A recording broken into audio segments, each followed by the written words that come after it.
Olá, vamos então. Apostila 2, capítulo 3, Urbanização Brasileira, página 35.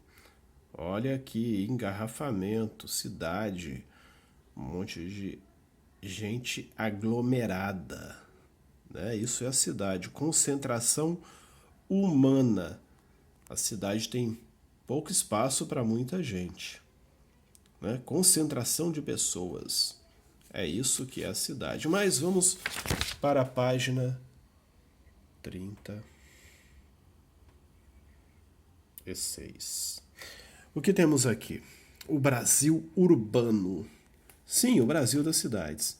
Vamos entender como tudo isso começou.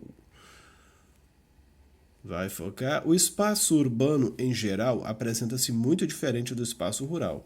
Como que a gente vê essa diferença? Espaço urbano, espaço rural. No rural, a ocupação é esparsa, ou seja, uma coisa longe da outra, uma casa longe da outra, porque os terrenos rurais são bem maiores. Entremeada por plantações, pomares, poucas edificações, casas, né, prédios, etc. Em alguns lugares formam-se pequenas vilas. Já nas cidades, a ocupação é concentrada, uma coisa próxima da outra, formando uma paisagem muito diferente. Nela se intensifica uma estrutura socioeconômica, que além de ter essa paisagem que eu olho e vejo que é diferente, como nessa foto aqui, uma cidade e outra meio rural, a atividade econômica também é o que diferencia essas duas paisagens, rural e urbana. Na rural, a atividade econômica principal é a agropecuária, agricultura e pecuária. E na cidade, é a indústria, o comércio e a prestação de serviços, o principal. E ambiental, no qual se encontram redes de transporte, na cidade é de um jeito, na roça, no interior, no meio rural é outro, edificações aglomeradas, tudo junto, próximas umas das outras, impermeabilização do solo, quer dizer, concreto e asfalto deixam o solo impermeável, mais difícil de passar a água. É assim que é a cidade. O meio rural tem muitas estradas de chão, de terra. Já as cidades, a maior parte das estradas das ruas são de asfalto. Algumas são de concreto, aqueles bloquinhos, que também impermeabiliza o solo. Não tanto quanto o asfalto. Espaços verticalizados, ou seja, prédios vertical, né? Onde caberiam 4 casas, tem um apartamento, tem 10 andares, então com 4 residências em cada um, vou multiplicar isso por 10. Em vez de ter uma casa com 4 residências, né, 4 famílias, eu vou ter 40 famílias no mesmo espaço. Então vai ser verticalizado. E aí vai ter aquele monte de gente naquele mesmo espaço, então vai ficar mais gente por metro quadrado, né? Vai ficar mais densamente povoado, mais habitantes por quilômetro quadrado. E atividades industriais, a maior parte das indústrias está na cidade. Tem indústria no campo? Tem, mas a grande parte das indústrias está na cidade. O comércio também é mais intenso na cidade, muito mais, e a prestação de serviço é maior também, mais intensa nas cidades. Ok, paisagem do Brasil rural e do Brasil urbano. Como isso tudo aconteceu? Desde a formação dos primeiros vilarejos, lá no século XVI, quando Cabral aqui chegou, até 1960, a maior parte da população morava na roça. Então tá aqui, 1950, o verdinho claro é a população rural. Então 63% da população morando na roça. Em 1970, agora, vejam a setinha aqui, 55,9% morando na cidade. Então a população urbana superou a população rural. Passou a ter mais gente morando nas cidades. A partir de 1970. Por que será que isso aconteceu? Vamos ver. Né? Vamos ver mais para frente, mas ainda podemos dividir o Brasil aqui, pensando na população urbana, o verdinho mais escuro, e rural, o verdinho mais claro, por região. Lá no norte, a população rural é maior, 26%, né? 26,5%. Tem muita população rural no norte. No Nordeste é um pouquinho mais, 26,9. Tem muita população rural também no Nordeste. No Centro-Oeste, 11. No Sul, 15. E olha, no Sudeste, a mais industrializada, tem a menor população rural.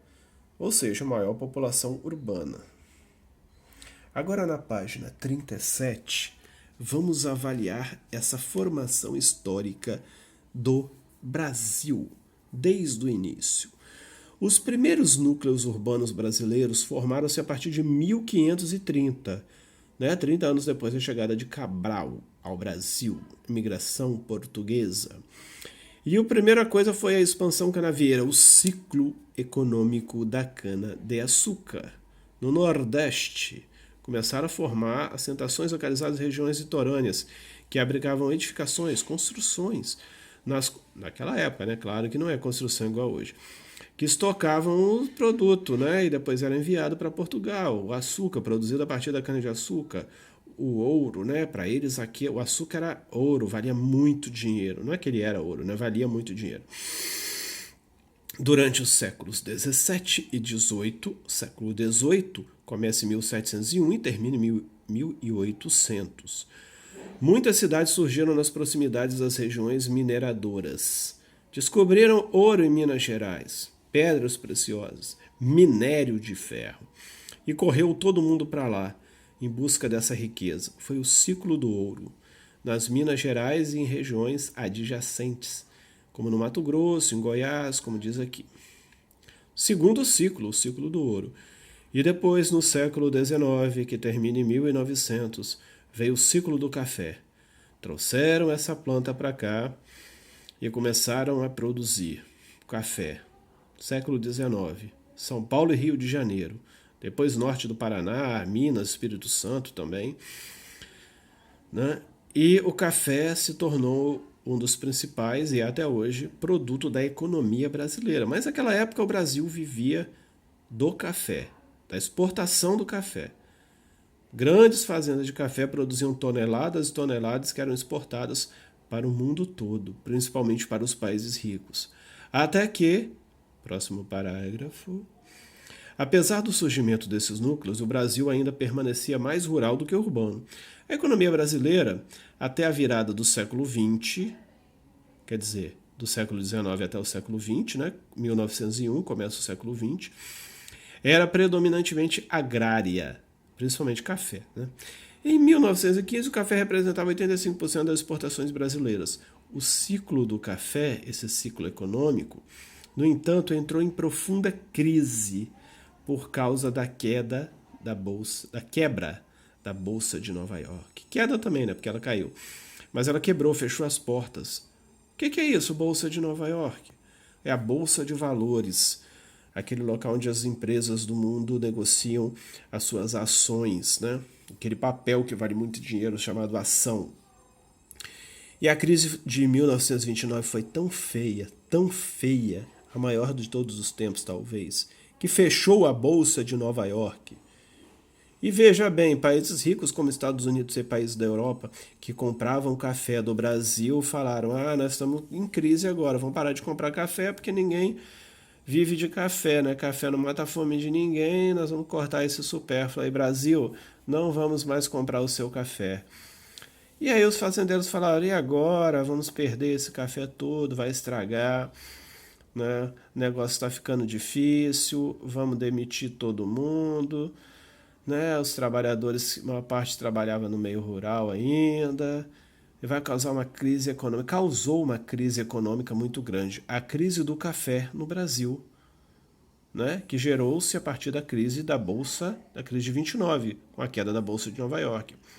Aí então veio o salvador da pátria. Getúlio Vargas, em 1930, falou: me dá esse negócio para cá, me dá esse negócio para cá. Assumiu o poder, instituiu uma ditadura. Não é militar, uma ditadura. Apesar de que ele era militar. Mas não confunda com a ditadura militar de 1964. Ele instituiu um regime onde o que nos interessa é que ele começou a industrialização no Brasil, iniciou a indústria brasileira, a Era Vargas, a partir de 1930, E aí o Brasil começou a ser um país industrial, começou a investir na indústria e o Brasil saiu de país agrário para país industrial. Uma guinada, uma enorme mudança na economia do Brasil. Deixou de ser um país que só exportava café, dependia do café, para ser um país que começou a produzir diversos produtos através da indústria. Já tarde, porque a indústria na Europa já tinha bombado há muito tempo. E aqui no Brasil só no século XX, 1930, que veio a indústria. Antes tarde do que nunca. Hoje o maior parque industrial da América Latina. Só perde para os Estados Unidos na América. A partir de 1950, as cidades, em razão do acelerado processo de industrialização, né? Porque em 30 o negócio já passou 20 anos, já construiu as indústrias todas que tinham para construir, já estava bombando a indústria no Brasil. Passaram a receber boa parte da população que antes vivia no campo. Aí o pessoal correu para a cidade em busca de emprego. Essa população vinha para as cidades em busca de emprego, melhores condições de vida. Uma vez que a mecanização no campo, a indústria chegou no campo e começou a ter máquinas no campo. E as máquinas substituem o trabalho do homem. E uma máquina faz o trabalho de vários homens. E os homens que foram substituídos pela máquina vão ficar desempregados. E aí eles vão para a cidade. E a cidade vai ficar cheia. Vai ficar inchada. Um inchaço urbano. A apropriação... Opa, peraí. Sem perder o fio da meada. Uma vez que a mecanização, a apropriação e o encarecimento das terras e novos padrões de produção e consumo fizeram diminuir a necessidade de mão de obra no campo. Precisava menos mão de obra. E a possibilidade de encontrar trabalho no espaço rural. Estava mais difícil encontrar trabalho no espaço rural. E o que é que eles fizeram? Vieram para a cidade. O processo de industrialização intensificou-se nas décadas seguintes e, com isso, várias cidades foram criadas e outras se expandiram, absorvendo parte da população rural que para elas se dirigia. Houve um grande êxodo rural. Lembra antes o êxodo rural? Dos fatores responsáveis pela diminuição da natalidade. As mulheres na cidade têm menos filhos. Aconteceu aqui.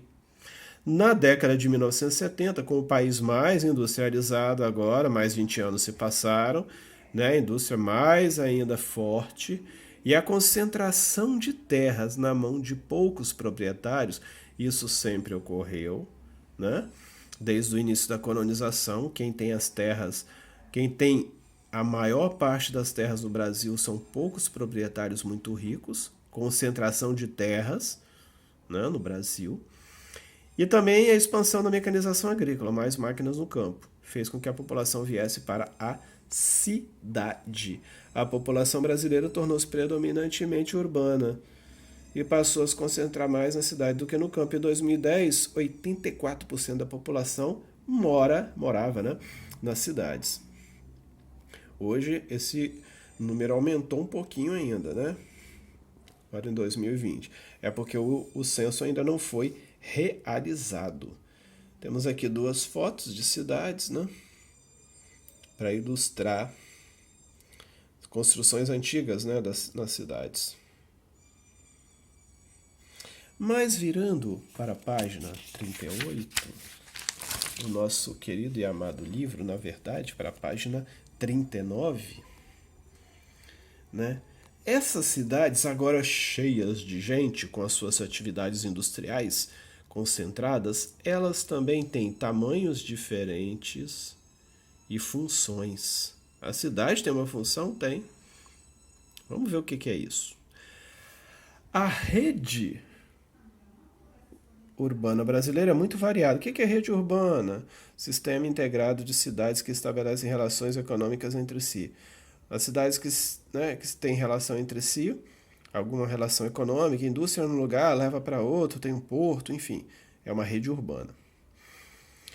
Nela, há cidades de diversos tamanhos que se especializam em determinadas e distintas funções.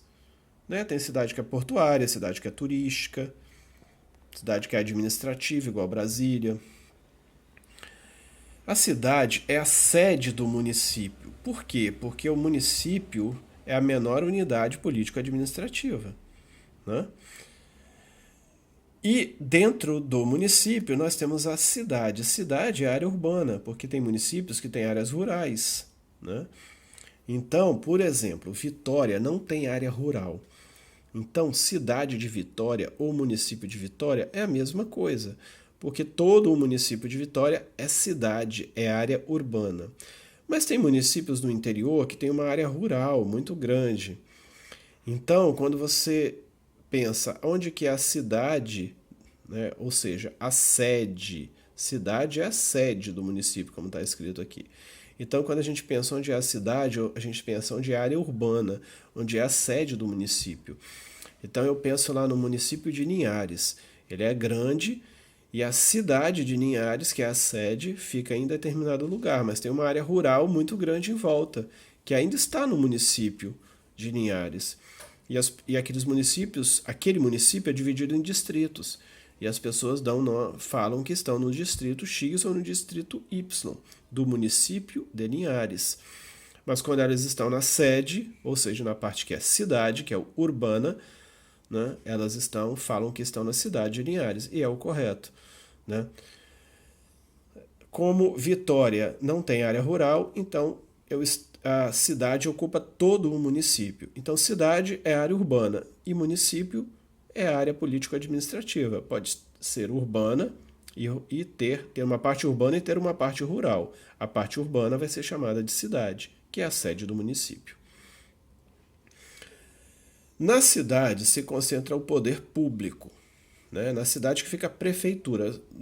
No município, né, obviamente é a prefeitura, se eu estou falando de município. O poder público do município é a prefeitura, do estado é o governo do estado, né, do Brasil é o governo federal, do município o poder público é a prefeitura e a Câmara de Vereadores, onde existem as leis orgânicas do município que envolvem a rede urbana e também a rede rural de todo o município. Em 10 de julho de 2001 foi criado o Estatuto da Cidade, segundo o qual as cidades devem adotar critérios administrativos e políticos comuns, considerando os interesses da população. É importante lembrar que administrar uma cidade requer ampla participação dos cidadãos, os quais responsáveis por cobrar dos órgãos públicos melhores formas de investimento social, zelando pelo patrimônio coletivo. Agora, nós vamos virar a página